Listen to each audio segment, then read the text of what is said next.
303 999, 361 767, 303 522 et 342 934. Gagne 1 million les billets portant les numéros 186 472, 315 668, 102 997. Gagne 2 millions le billet portant le numéro 243 798. Et enfin, gagne le tout gros lot de 20 millions de francs, le billet portant le numéro 575 046.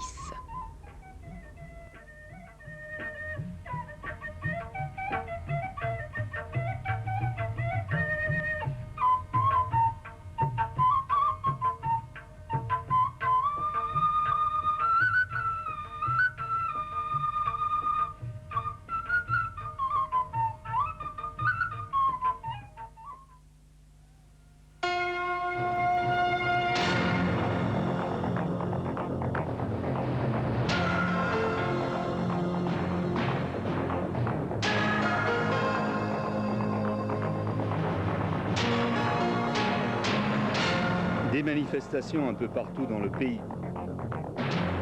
Le procès du Hesel continue. Les consommateurs ont-ils des droits? L'aventure de l'art au XXe siècle. Mesdames, Messieurs, bonsoir. Les manifestations et les grèves se sont multipliées un peu partout aujourd'hui en Belgique. 2000 policiers ont en effet manifesté à Liège lors de la rencontre de football qui opposait les Liégeois aux Italiens de la Juventus de Turin. Mais il y a eu également des manifestations et des réunions à Bruxelles et à Gand. Le commentaire d'Henri Cougnard.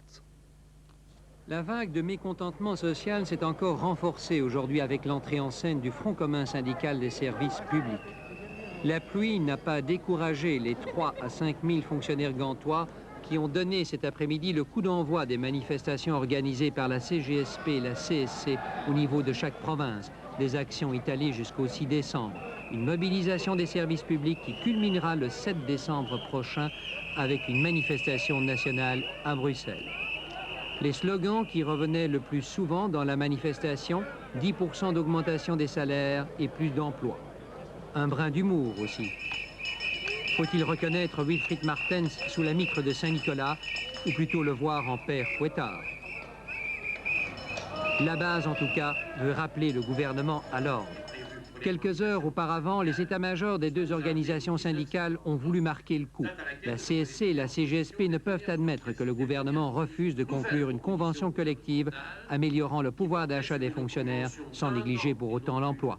Le problème budgétaire relève avant tout d'un choix politique, affirme le Front commun syndical, qui exige un rattrapage significatif de l'écart salarial entre le secteur privé et public, un écart évalué entre 10 et 15%.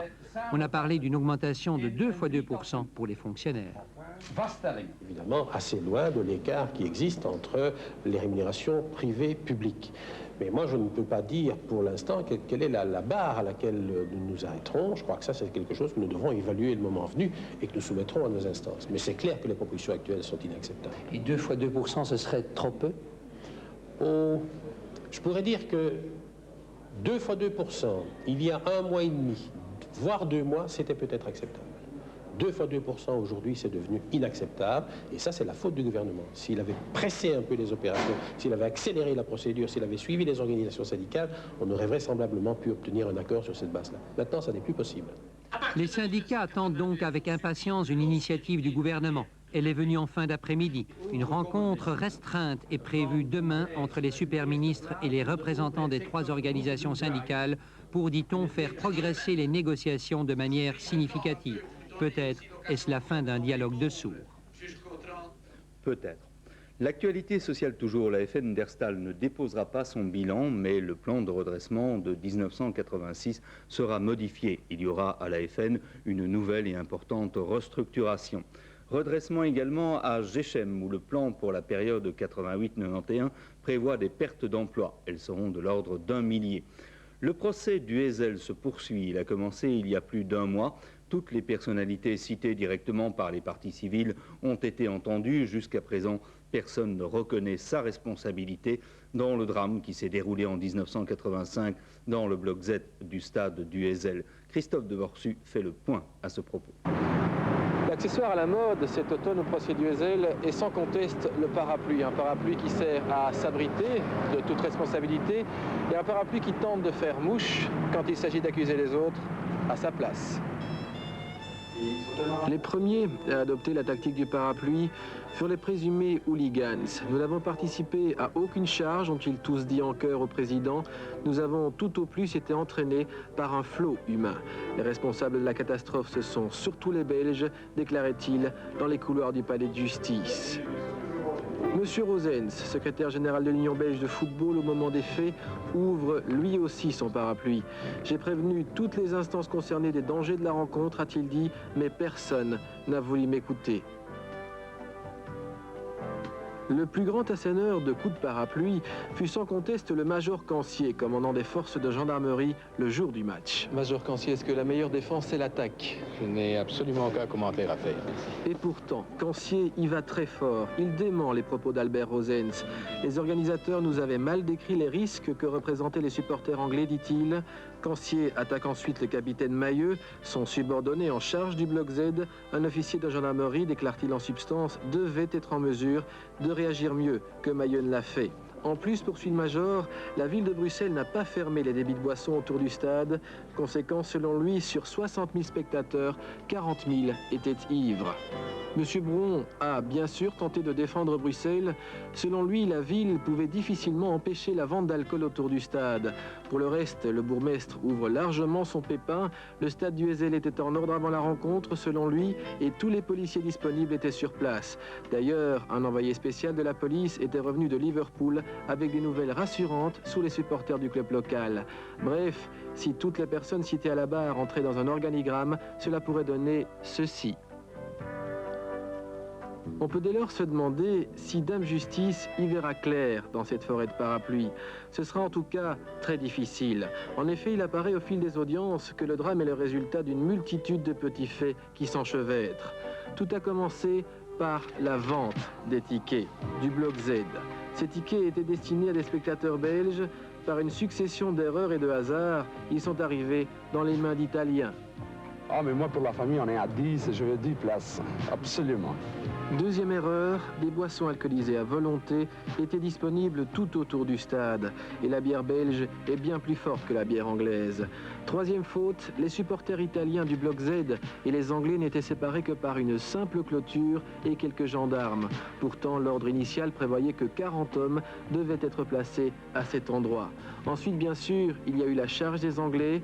Après cela, les gendarmes ont réagi trop tard pour sauver ce qui pouvait encore l'être. On a voulu protéger le stade et pas les supporters. En cause, un manque cruel d'expérience. Voilà où l'on en est actuellement. Jusqu'ici, le président Verlinden a prouvé qu'il connaissait son dossier sur le bout des doigts, mais il faudra encore des mois avant que le drame du Heysel ne livre son dernier secret. Les images de l'actualité internationale nous viennent ce soir des quatre coins du monde et tout d'abord de Madrid où un attentat à la voiture piégée a causé la mort de 2 personnes. 44 autres personnes ont été blessées. Cet attentat visait le siège de la direction générale de la garde civile à Madrid. L'ETA est très probablement à l'origine de cet attentat. Attentat la nuit dernière à Madrid, 100 kilos d'explosifs avaient été déposés au siège de la garde civile. Toute la rue a été dévastée. L'explosion a fait 2 morts. Ils se trouvaient dans une voiture garée non loin de là. 44 personnes ont été blessées. Les dégâts matériels sont énormes. Tout porte à croire que l'attentat a été commis par l'ETA militaire. L'indépendance de la Namibie n'est peut-être plus lointaine. Hier, Pik Botha, ministre sud-africain des Affaires étrangères, a annoncé qu'il acceptait le calendrier du retrait d'Angola des troupes cubaines. C'était là la condition posée par Pretoria pour admettre l'indépendance de la Namibie. Pik Botha a qualifié cet événement d'exceptionnel. Le président sud-africain Peter Botha a décidé de gracier les 6 de Sharpeville. En 1985, ils avaient été condamnés à mort pour avoir participé à une émeute où un élu local avait été tué. Décidément, l'Afrique du Sud lâche du lest. Confession publique de l'ancien président de la Corée du Sud, Chun Doo-hwan. Il a parlé pendant 27 minutes à la télévision. Chun Doo-hwan, qui semble au bord des larmes, a présenté ses excuses au peuple coréen pour se faire pardonner. Il est même prêt à donner tous ses biens à l'État, ce qui lui évitera peut-être de passer en justice. Un demi-million de personnes se sont rassemblées ce matin sur la place de l'Opéra à Yerevan. Depuis le début de l'année, on est bien sûr habitué à ce genre de manifestations dans la capitale arménienne. Généralement, les manifestants réclament que le territoire du Nagorno-Karabakh soit rattaché à l'Arménie. Mais cette fois, les Arméniens se sont rassemblés parce qu'ils sont inquiets. Inquiets de ce qui se passe en Azerbaïdjan, la république voisine qui administre précisément la région du Nagorno-Karabakh. Les Arméniens ont pu lire dans la presse que dans la capitale de l'Azerbaïdjan, des foules considérables sont descendues dans la rue pour dire qu'elles voulaient garder le contrôle du Karabakh et qu'elles s'opposaient à toute concession de Moscou aux Arméniens. C'est une des premières fois que de telles manifestations ont lieu en Azerbaïdjan. Il y a eu des affrontements entre les ethnies rivales. L'armée est intervenue. 3 soldats ont été tués et on parle d'une centaine de blessés. Thierry Bourgoigny est notre premier invité ce soir. Il vient de publier un très gros et très important ouvrage sur le droit de la consommation. Cela fait des siècles que nous sommes des consommateurs, mais Monsieur Bourgoigny, où en est le droit en cette matière? Alors le droit fait ses premiers pas en la matière. Je crois que le mouvement de défense des consommateurs, lui, a déjà, je dirais, 15-20 ans derrière lui, mais au niveau juridique, la réflexion, je dirais, dans les facultés de droit, elle est encore très très récente et c'est quasiment œuvre de pionnier que nous démarrons maintenant en développant des recherches dans ce secteur. Comment c'est-il qu'il a fallu attendre aussi longtemps pour qu'on s'intéresse au droit de la consommation? Je crois que le droit, d'une façon générale, est l'instrument d'un environnement économique ou social dans lequel il évolue. Il a fallu que cet environnement apparaisse clairement. La société de consommation des années 60 a donné lieu à certains abus, à certains déséquilibres, et les juristes se sont alors préoccupés de rétablir un certain équilibre entre les consommateurs et les partenaires. Il a fallu, disons, le temps de la réflexion pour arriver maintenant, sur le plan juridique, à essayer de bouleverser certaines règles traditionnelles de notre code pour améliorer le sort des consommateurs. Vous êtes à la base de cette étude, je crois. Qu'est-ce qui vous a incité à vous lancer dans le droit de la consommation? Alors, disons que moi, personnellement, c'est aux États-Unis que j'ai découvert la matière il y a maintenant 10 ans, en travaillant avec Ralph Nader notamment et à l'université de Yale. Et en revenant en Belgique, j'ai immédiatement compris que c'était là un sujet qui socialement devait être étudié, qui ne l'était pas. Il n'y a toujours d'ailleurs pas d'enseignement de droit de la consommation dans nos facultés. Et j'ai créé alors un institut de recherche pour travailler collectivement en la matière. Nous sommes maintenant une dizaine de personnes, de chercheurs, travaillant dans toutes les disciplines relevant du droit de la consommation. C'est donc, si vous voulez, une conviction que, comme le droit social a été très important au début de ce siècle, le droit de la consommation marquera de son empreinte, je pense, la réalité économique de la fin de ce siècle. Alors, vous venez de parler des États-Unis, mais est-ce que les autres pays européens sont en avance sur nous ou nous sommes des pionniers en la matière? Non, nous ne sommes pas des pionniers. Disons qu'au niveau de la recherche, nous le sommes peut-être, mais nous ne sommes pas dans la réalité concrète de tous les jours. Je dirais que si on prend la communauté économique européenne, vous avez des pays qui sont certainement pionniers, c'est-à-dire les pays scandinaves, le Danemark, le Royaume-Uni, l'Allemagne. Vous avez alors, je dirais, un peloton dans lequel se situe la Belgique, au centre avec la France, les Pays-Bas. Alors vous avez des pays où il y a des différences énormes dans la mesure où là le droit est quasiment encore inexistant en consommation, comme l'Espagne, l'Italie, la Grèce, les pays du Sud en fait, plus l'Irlande. Voilà un aperçu, oui. Alors ce droit de la consommation, il est destiné à protéger qui? Le consommateur ou le fournisseur?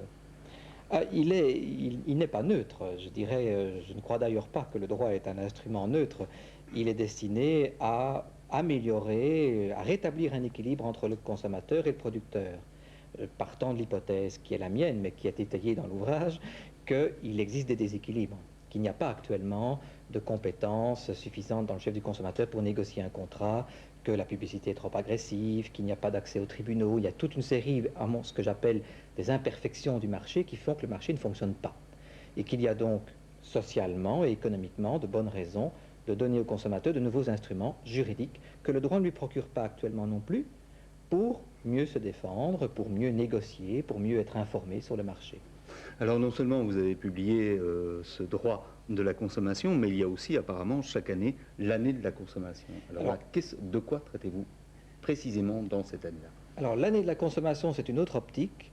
Nous entendons, et je fais ça avec un centre socio-économique, qui est le CEDES ici à Bruxelles, nous cherchons chaque année à faire une sélection des thèmes qui, l'année précédente, nous ont paru les plus importants pour le consommateur. Nous demandons alors des contributions à différents auteurs pour en faire une analyse critique.